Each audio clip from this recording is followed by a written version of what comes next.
This is the one and only diva of wrestling, in my opinion, Sunny. How you doing? I'm doing good today. How are you? An aptly titled diva, because right The now, original diva. and what really makes me angry is that any woman that comes to the wrestling right now automatically gets that title put on her, and I think you have to earn it. Oh, and believe me, I did a lot to earn that title. Yeah. My God, 15 years in this business, I did it all.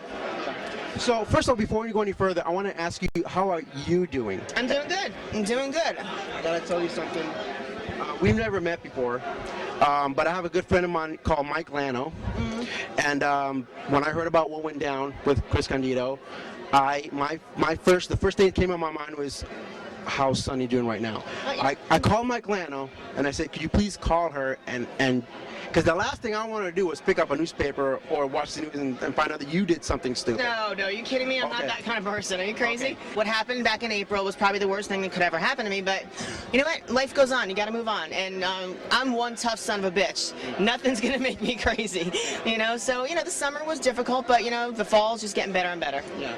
The last thing I saw you in was in that the ECW, the Hardcore Homecoming, with you in the ring with a 911. And that was crazy. That was pretty touching, but I'm glad we could go out there and, I don't know, respect everybody that we lost, Yeah.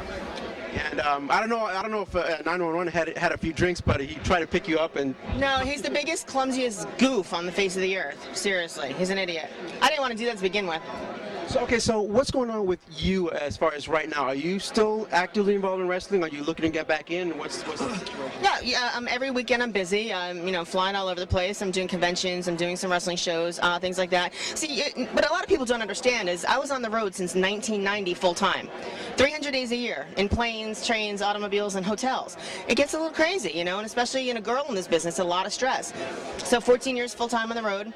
I needed a break, or else I was going to lose my mind. So I semi-retired, took some time to myself, did some relaxing, and it's been yet a year and a half now since I really, haven't been full-time, and I'm starting to get that itch again. I'm starting to get that feeling. So I don't know, maybe you'll see me on WWE TV sometime soon. Ooh. And not only that, but right now with the explosion of all these DVDs, Bret Hart's coming out with one, Jake the Snake Roberts has one coming out, Ultimate Warrior. I mean, I'm sure they're going to be giving you a call, maybe put out a best of Sunny or something. Well, I'm not going to tell you what happened, but I did get a phone call from them last week. But I'm not going to tell you what went down. You'll have to wait and see. We talked earlier, and you mentioned something about you and MIssy Hyatt had a fallout, maybe? I don't know. No, we're just not close as we were once. That's all. Not a big deal. Because I have some of those DVDs you made with her, and it looks like you guys were like really chummy, really friendly. Well, yeah, but when you go into business with a friend and then your friend screws you out of money, guess what happens? Oh, okay. There it is. Well, I was going to ask you, there was a big rumor that was going around, and I guess this is going to answer it, but I don't know if you heard about this rumor that you and MIssy Hyatt were thinking about going into the adult business. What? That was the rumor that was going on because of the Vixens, the wrestling Vixens. Hell no. Oh, hell no. You guys were going to, I don't think so. Not in a million years. And you should be ashamed of yourself for saying that to me. Well, I have to tell the fans what the rumors Oh, who's are. really going to see this, please? But you still keep in touch with a lot of people, a lot of friends that you made. Actually, I just had dinner with Bret Hart last night. There you go. Having as much fun as you look like you were having back in the day when you were playing it for the camera, you look like you were having so much fun. Well, you got to understand, when I'm in front of 30,000 people and there's a camera in my face, how can you not have fun?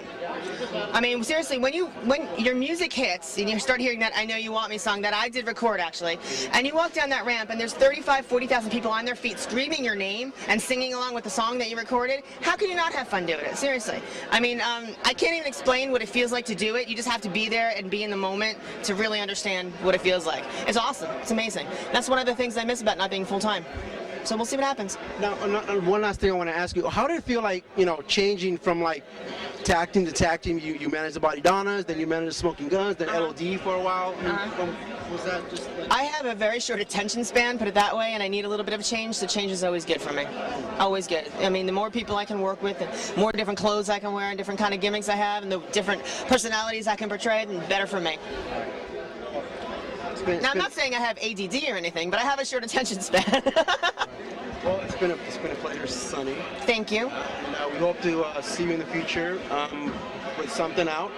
And take care of yourself. That's what I can say is take care of yourself and look forward. Don't look Thank you. back. I appreciate it. Stay cool. Yeah.